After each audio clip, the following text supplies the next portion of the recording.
Shalom shalom, twongeye kubaha ikaze mwese abakunda gukurikira ibiganiro byacu binyura kuri channel ya Evangelize Le Monde. Rero uyu mwanya nyine ni kwa kundi wa mugani ngo tugira gutya tukanyarukira hirya no hino kuri uyu mugabane w'i Burayi kugira ngo tugende dusura inshuti za Evangelize Le Monde, tumenye uko bameze, za ministeri zitandukanye. Rero na n'ubu ubu twanyarukiye, ubu turi ku mugabane w'i Burayi mu Budage, muri Germany niho Evangelize Le Monde twagiye gukorera iki kiganiro mugiye gukurikira, kandi ndizera ko nugikurikira uri bubashe gukuramo byinshi bibasha kugufasha. Ya rero ntabwo ndi njyenyine, ngewe muri kumwe mugiye kubana, ugiye kuyobora iki kiganiro nitwa Harerimana Felix, ariko sindi njyenyine, turi kumwe n'umutumirwa wenda so bwa mbere mumubonye kuri ekara za Evangelize Le Monde, ariko yari amaze igihe, tukaba tugira ngo kubera ko dufite abantu benshi bashyashya baje biyabonesheje, ndetse n'abandi bagenda bakurikira ibiganiro byacu, wenda hari abagiye kumubona aribwo bwa mbere, twagira ngo tumusabe abanze adusuhuze. Yes, ashimwe cyane. Ahimbaza. Nitwa Mugisha. Mugisha, nese nta kandi kazina? Chris, Christophe. Yes, Chris, abantu bakumenyere ku izina rya Chris. Mugisha makuru. Ndashima. Amen. Uri umupapa, uri umusore, twibese Mugisha ni umupapa ufite umufasha umwe n'umwana umwe. umufasha umwe n'umwana. Ya Imana ishimwe. Abantu benshi baguherutse nkeka, ni wenda no gutekereza abantu, ariko niko mbyibwira, kuko wamenyekanye cyane mu murimo w'Imana ahantu henshi, cyane cyane mu Rwanda, muri Afurika, aho wakundaga gufasha amagurupe atandukanye, haba mu buzima bw'umwuka, mu byo gusenga, ndetse cyane cyane no kubafasha mu miririmbire, mu muziki n'ibindi. Abantu nyine hari abakuzi cyangwa baguherutse uri umusore, none ubu uri gushima Imana nyine ko uri umupapa. Uri papa nde? Nitwa Papa Caleb. Papa Caleb. Ya rero turi buze gukoresha iryo zina rya Papa Caleb kuko mu mazina Imana yaguhaye yandi nyine urumva hiyongereho n'iryo Imana ishimwe. Amen. Amen.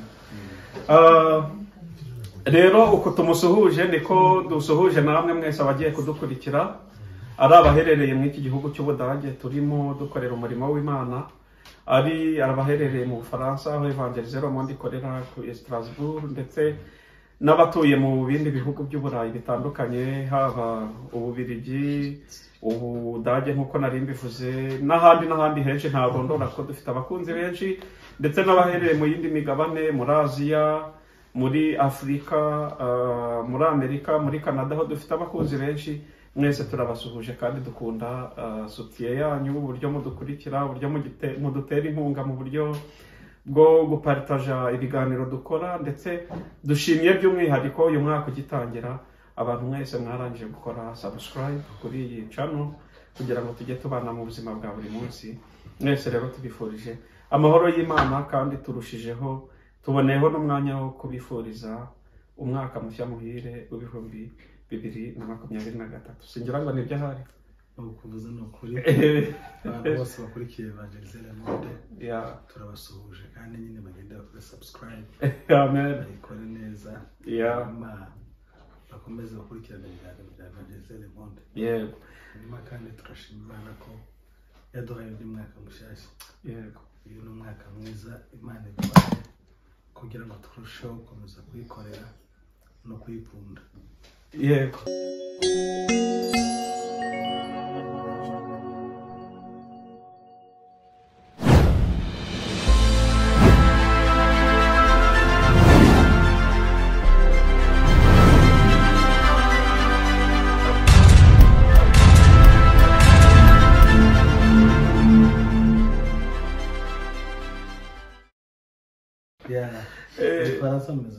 Ya mu Bufaransa tura hano mu Budage mumeze mute mwebwe? Ya turashima Imana yagize neza kabisa. Ariko ubundi umaze igihe kingana iki hano mu Budage? Imyaka ine. Aha. Irenga. Imyaka ine. ni ibice nka bitatu cyangwa bibiri bikujemo vuba cyane donc bise bikuzamo nkikubaza iki kibazo Imana baragukoreye hano ku y'umugabane w'Urabyahagera. Ikintu Imana ikora yego mu myaka ine maze hano hantu nize ibintu bibiri byantangaje. Nize ko abantu b'i Burayi baca bugufi kandi icyo cyarebye umutima wanjye. Bishatse kuvuga iki? Donc hano abantu bose usanga baza agaciro k'icyitwa umuntu. Ntabwo umuntu ushobora gusuzugura undi kubera ko yitwaje uwo ari we, baca bugufi. Ikindi namenye nize ko ubuzima ari ikintu gifite agaciro. yego umuntu yakagombye kugendoringa kubera ko dufite igihe gito ku isi. Amen. Ati baha agaciro ikiremwa muntu kandi ubuzima yize ko ari bugufi.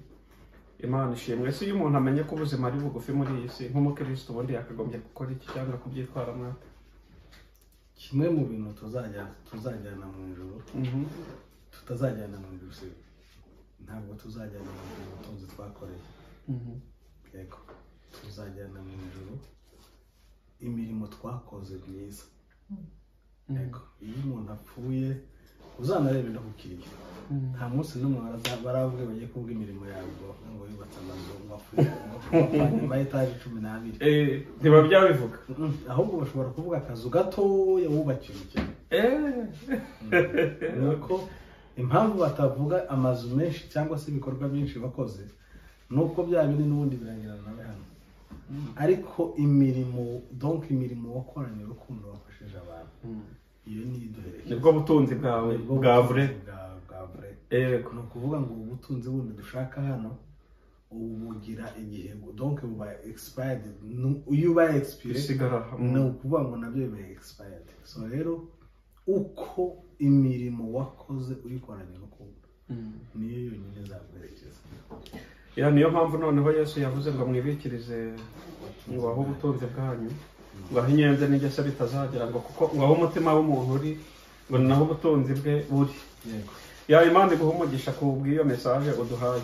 Ndagira ngo twigarukire rero mu buzima busanzwe bw'aha mu Budage. Watubwiye ko nyine Imana aguhaye umufasha kandi ikaguha n'umwana. Ngira ngo ahari mariage nayo yabereye hano i Burayi, ngira ngo nacyo kiri mu by'Imana gukora cyane. Yabereye hano mu Budage. Amen. Rero Imana ishimwe. Ese wenda mu murimo w'Imana wavuye mu Rwanda ukiri umukristo ukijijwe, abantu benshi bavuga ko ngo iyo bavuye muri Afurika nyine bakijijwe bari mu mwuka w'Imana ngo hari igihe agakiza cyangwa ibyo babisiga ku kibuga ngo aho bafatiye indege ngo bageza ngo bigahinduka iby'Imana kabireje akabijugunya, kubera ko mbona nagerageje ngewe gukora ubushakashatsi kandi kuko nabukoze bwo kugenda ngana n'abantu benshi bava muri Afurika siritu, ngo impamvu ngo hano ngo atari ngombwa cyane ngo gusenga. Abenshi banshubije ko ngo ibyo umuntu asengera ngo ari muri Afurika ngo iyo ageze hano ngo abibona atiriwe asenga. Ese iyo realite ku bakristo wenda cyane cyane twebwe nyine tuva muri Afurika ikimenye nyine turi kuvuga ikinyarwanda, ça veut dire que iyi message tugiye gutambutsa izumbwa n'abantu bakoresha ururimi turi kuvuga, ari abari ku mugabane w'Uburayi cyangwa mu yindi migabane ariko bagize amahirwe cyangwa ngo sinzi niba ari amahirwe, nge akenshi hari igihe nabyita amahirwe, ahubwo bisanze nyine bavuye mu bihugu byabo wenda kavukire bakaba bari hano ku uyu mugabane w'Uburayi cyangwa muri Amerika, muri Aziya n'ahandi. Nta abanyarwanda bari henshi, cyangwa se n'abakongomani bavuga ikinyarwanda, cyangwa se n'abandi bo mu bindi bihugu ariko bumva ururimi rw'ikinyarwanda bari kutwumva. Ubundi iyo realite cyangwa iyo mentalite yo kuvuga ngo hano ngo abantu ntibakagombye gusenga ngo kubera ko ngo ibyo basengeraga muri Afurika, urabona wenda mu Rwanda ni he nk'urugero, urabona nawe urabyibuka, ni wenda nawe wasanga byarakubayeho, usanga abantu barara mu buvumo na n'ubu biracyariho, mu mazi, mu misozi, mu butayu, mu mashyamba, bari gusenga. Nukibaza ni umutima wo gushaka Imana cyangwa ngo abenshi ngo ngo mu byifuzo baba bafite ngo usanga ngo wenda ngo icyifuzo cy'ubugingo cyangwa wenda cyo gusaba umwuka wera ngo aba ari byo bikeya kurenza ibyifuzo by'ubuzima. Noneho ngo ibyo byifuzo byatuma abantu burira imisozi bajya gusenga, ngo iyo bageze i Burayi ngo ibyo basengeraga ngo babonera ubuntu, ngo bigatuma ngo nta ibyo gusenga nyine basa n'ababirejeta babitesha agaciro. Iyo realite urayemera cyangwa bavuga ukuri ukurikije wenda wowe imyaka umaze hano i Burayi? Ese abo bantu bafite rezo koko ntitwari dukwiye gusenga? Ahubwo se niyo dusenga dusengera iki? Ndashaka kukubwira ikintu kimwe. Yego. Umuntu uje mu butayu kubera ko agiye gusengera ubugingo. Ubu aribeshye. Abo? Ubugingo muririmbyi yararimbye aravuga ngo nahawe ubugingo buhoraho rwose. Kandi ubwo bugingo ni Kristo. Yego. Aravuga ngo kuri yinjiye mu mutima wanjye. Donc ntabwo Kristo ajya asohoka yinjiramo mu gitondo nimugoroba ngo asohoke, ejo bundi yinjire, ejo bundi ngo asohoke. Bibiliya iravuga ngo ufite uwo mwana afite ubugingo. Yego. So rero sinibaza ko ubugingo ari icyifuzo umuntu yakagombye kujyana mu butayu buri munsi. Oya, ibyifuzo by'ubugingo cyangwa biherera ku bugingo. Wenda so gusengera ubugingo nyirizina, ariko tuvuge urugero, ushobora gusenga uri gusaba imbaraga zo kunesha ibigeragezo. Ibyifuzo bijyanye n'ubugingo n'ubundi naho ngaho tugaruka. Sindarangiza. Ikindi cya kabiri, ntabwo dusenga Kristo kubera ko dukennye. Donc si yo rezo yakagombye gutuma dusenga. Yego. Biravuga ngo Kristo ni byose ku muntu umufite. Yego. Ni ukuvuga ngo hari abantu ndashaka kwifashisha icyanditse cyo muri Bibiliya. Hari igihe kimwe Yesu Kristo yatangiye kubwiriza, hanyuma haza kuza ikibazo cy'ibiryo. Kumva ko ibiryo byabaye bikeya. Aravuga ati nimuzane hano hari iki, bavuga amafi ahari n'imigati n'utugati. Arabitubura aho so nashaka kuvuga. Yego. Noneho ku mugoroba abantu batashye, umuntu akegera mugenzi w'umuturanyi twariye kandi ntitwariye gusa, yanavuze ko ejo mu gitondo ejo azongera agaruka. Batanga ishusho mbi ya Kristo. Bukeye baje bikubyemo nka gatatu. Yego. Abantu baje bandi ntibaje babwiwe ko Kristo adafitanye isano n'imigati. Baravuze ati ejo hazaba. Iyo yigishije nyuma ejo hazaba kurya. Donc muzaze turye. Abantu baza bakurikiye Kristo gutanga imigati. Nguyu rero niwe Kristo ubona umuntu abantu benshi bafite. Yageze i Burayi rero kubera ko yakurikiye wa mu Kristo, wa Kristo utanga imigati. Yageze hano asanga imigati atagomba kuyisengera.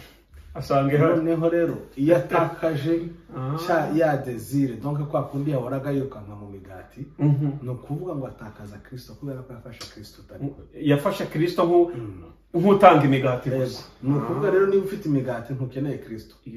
Kuko kuri wowe Yesu angana n'imigati. Ni ukuvuga ngo kandi bahora bibuka. Niyo mpamvu benshi asenga ari umukene, ariko iyo yakize arageka. Ntukije ukuri, amasengesho nasenze mba muri Afurika n'akana k'amasengesho mbayemo. Yego. Kubera iki? Nta Kristo, naryohewe n'ubuzima bw'uyu mugabo ku buryo ntabwo nkeneye kumubonamo umusponsor. Ntabwo nkeneye kumubonamo umugabo umpa amafaranga. Ushaka umufite ndavuga urugero rworoshye. Madamu wawe uyu munsi unyohereje message ukambwira ati uriya mugore sinigeze mukunda, nashaka kwigira i Burayi. Noneho ikaye wo kwinyohereza ukayohereza Madame. Mu by'ukuri n'ubwo uyu mudamu wajya kuri BBC ukavuga ngo uyu mudamu ndamukunda. Yego. Ntabwo yazigera yizera urukundo rwawe. Kubera iki? Ya message yamaritse ahantu muri we ku buryo azahora kubonamo ko wamubeshe. Wageze aho wageraga. Nguko ukuntu tubanye na Kristo. Abantu benshi baravuga ati reka tugende tanga imigati reka tugende akora gutya noneho tukanamubeshya hari n'amashimwe menshi tujya dukubita tukajya gusenga tuvuga ngo tujyanye ibyifuzo wagerayo ugatangira ati ebana Yesu Kristo ndagushima kubw'ibi ndagushima ubu ufite utuntu nka dutandatu two gushima ariko kandi niba uzi ikinyarwanda neza iyo ushizemo ijambo ariko ibivanyemo bya bintu byose biba bihinduye zero ugatangira ati nubwo ibintu byatunganye ariko iki ngiki kirandemereye none ugasanga umwanya wo gushima n'umwanya wo gusaba uwo gushima ni nk'iminota 3 nako nayo ntinagera uwo gusaba ukamara amasaha 3 by'ukuri uwo dusaba arabizi amen nibyo tumubwira arabizi rero kubera ko we azi intego yakuzanye ushatse wanareka n'uburyanje ukaza ukavuga ati sinshaka kwishushanya naje mfite nk'iki ndagiye yego noneho rero ubu ibyo byose kubera ko twamenyerejwe Kristo utariwe duhorana Kristo wo gusaba ariko umuntu ukuze mu mwuka arenga kubona Kristo wo gusaba akamubonamo gusabana nawe subira mwako ka yego arenga ubuzima bwo gusaba agasabana na Kristo wow noneho rero icyo bizana ngiki kubera ko wowe na madamu wawe icyatumye habaho connection ikomeye cyane suko nuko musabana yego kwa kundi kuganira gusabana n'Imana niki nukugirana ibiganiro ukayibwira uburyo ukikunda ukabibwira agaciro umuha uyu mugabo mukaganira pano ntumuganiriza nk'umunyamahanga donc none ibi ngibi bituma abantu benshi ndetse no gusenga Imana bagira ikigeragezo gikomeye ko ntibashobora gufata umwanya wo kubona ibyo basenga Imana kubera ko ntabwo bayizi ndaguha urugero rworoshye wenda gusoza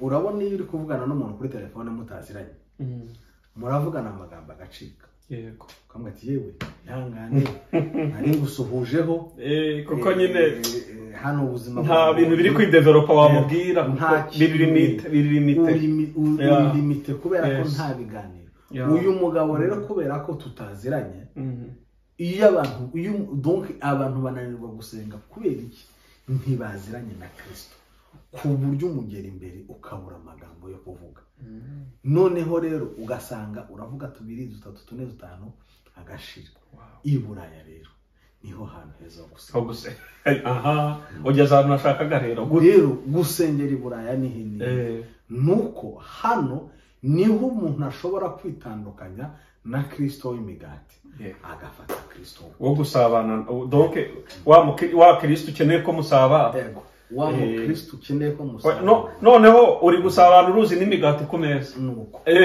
niba hari ikintu kigoye no gusiga ibintu muri frigo kiyeza yego ukamubwira ngo uyu munsi nigomwe ibiryo atari uko mbigusa ko ndagushaka ndagukeneye shaka kugirana ubusabane amen naho bamwe muri Afrika hari n'uwigiriza kubera ko nta birya akiyereza ubusubundi turi kugenda rero twegera ku musozo w'ikiganiro cyacu umwaka wa 2020 cyangwa w'2022 wa kugendekeye ute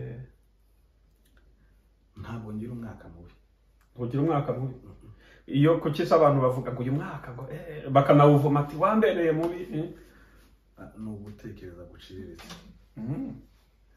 umwaka mubi n'umwaka ntabayemo donc ntasabanye na Kristo simba umwaka mubi kubera ko nahuyemo n'ibibazo ufite dukwepa ibibazo kandi ibibazo nawe ari mwe muri cano yo kugira ngo dukomere wow donc umwaka abantu bavuga ko wabaye mubi swat yarwajemo abantu yararwaye yarapfushije yagize ubukene ariko ntiwirengagize neza ko imyaka Joseph yamubereye mibi iwe yita ko yari mubi ni yari iri kumutegura ku mwana yego so imyaka rero mibi ni imyaka napfushije ubusa ndakorera Imana sawa rekera twabyumvisha kandi iyo message iri claire nibyo reka ndetse kwirirwa ngira icyo mbikubazaho cyane, wenda tuzabigarukaho, ahubwo nagiraga ngo nkubaze nk'uko nyine nari mbikubwiye, turakuzi wavuye muri Afurika ukorera Imana. Ese ugeze hano i Burayi wakomeje umurimo w'Imana, ese ubu bigeze he, ese ubu ugeze he, ese ukora ute, ese mbese ni gute wakomeje kudevelopa impano yawe yo kubwiriza ubutumwa bwiza cyangwa gukorera Imana, usengera muri he torero se? Mbese duhe amakuru muri makeya y'ubuzima bwawe bw'umwuka ndetse no gukorera Imana aho ugereye hano ku mugabane w'Uburayi, ndetse niba bishoboka ube watubwira na za platforme abantu bakuboneraho kugira ngo nyine ukomeze ukore icyo waremewe. Gukorera Imana biragoye kandi biroroshye. Yego, impamvu bigoye ni uko dukorana ubushishi. Hari umuntu wahuye na Filipo bahura ari gusoma Bibiliya, arangije amubaza ngo ibintu usoma urabyumva? Uyu mugabo yari amaze igihe asoma Bibiliya, ariko aramuganirije amaso yarahumuka. Yego, amenya ko ibintu amaze iminsi asoma atabyumvaga. Atangira kumusobanurira, arambwira ati nubwo nizeye birashoboka ko nabatizwa. Kubatizwa ni ikimenyetso cyagaragazaga ko ubuzima yari abayemo ntabwo yari bwo. Afata icyemezo arahindukira. Gukorera Imana numva ko mu bari bari gukorera Imana, kandi ndatangiye ndanakomeje, kandi ni ukuri i Buraya nsengera muri Elim International Church Ministry iba Hanova mu mujyi wa Hanova mu Budage. Pasiteri wacu twa Alexis. Hanyuma tukaba dufite na online service dukorera kuri Zoom yitwa Refresh Europe. Refresh Europe, ubwo bishatse kuvuga iki mu Kinyarwanda? Refresh ni nko kugarura ubuzima bw'Uburayi. Amen. Kuki mwatekereje iyo vision numva yagutse cyane? Ikindi ni ukubera iki mwahisemo gukorera online? Ni ukubera ko impamvu twakoreye online ni ukubera ko harimo abantu benshi batandukanye mu bihugu bitandukanye, bivuga ngo ntitwashoboraga guhura hamwe. Dufata rero abantu baje bari hano mu Burayi badashobora kubona access ahantu ho gusengera byoroshye. Tubahuriza aho ngaho, tukora icyo gicaniro nicyo dusengeraho. N'ikindi ni ibihe bikorwa wenda mubasha kuorganiza? Ese musenga mute, muterana ryari, bigenda bite? Dukora amateraniro ku wa kabiri ku mugoroba saa 3 z'ijoro z'i Burayi, ni ukuvuga ngo ni mu masaha yo mu Rwanda, no ku wa kane no ku wa gatandatu. Hanyuma tugakorana niba turi itangira saa 10 buri munsi kugeza ku wa gatandatu. Ese umuntu ashaka nko kwatendinga serivisi zanyu n'urugero na gusengana namwe aho yaba aherereye nyine hose, abazadukurikira akifuza kuba yavuga ati nanjye ndifuza kwatendinga icyo gicaniro cy'amasengesho, ese bigenda bite? Ni kuri Zoom, ni ufite gusa telefone cyangwa se computer na internet ushobora kwaccessinga kuri Zoom. Noneho nunyemerera ubwo ndaza gupininga ariko dufite na code na identifier yanyu na code, wenda ndaza kubishyira hasi na YouTube. Mufite na channel ya YouTube yitwa Refresh Europe. Nabwo ndaza kupininga channel yanyu kuri iki kiganiro n'iyo nimero ya Zoom, ku buryo abantu bashaka kuzabakurikira cyangwa kwatendinga amateraniro yanyu, serivisi zanyu babashe kuba zabakurikira. No mu gishukomeye cyane kubana nabo. Abantu benshi se bavuga ko abantu bakorera kuri online ku ma YouTube kuri za Zoom nk'ibyo uri kuvuga, abantu bavuga ngo abantu barayobye.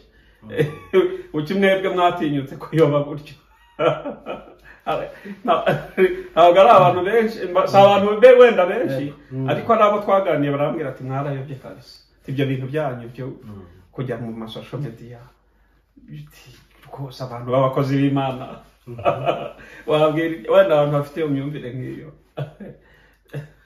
Sinshobora gukoropa mu mutwe w'umuntu ngo urimo imyumvire irimo, ariko kandi izi ntuza zose, imirongo yose yaje nta kindi kintu yaremewe. amen. yaremewe kugira ngo idufashe idushoboze kugira ngo twamamaze ubutumwa ubutumwa bwiza. yego YouTube yamamaza ubutumwa bwiza, Facebook yamamaza ubutumwa bwiza, Instagram, TikTok n'izindi izo umuntu zose atekereza. Nibaza neza ko izikoresheje neza ubutumwa buramamara.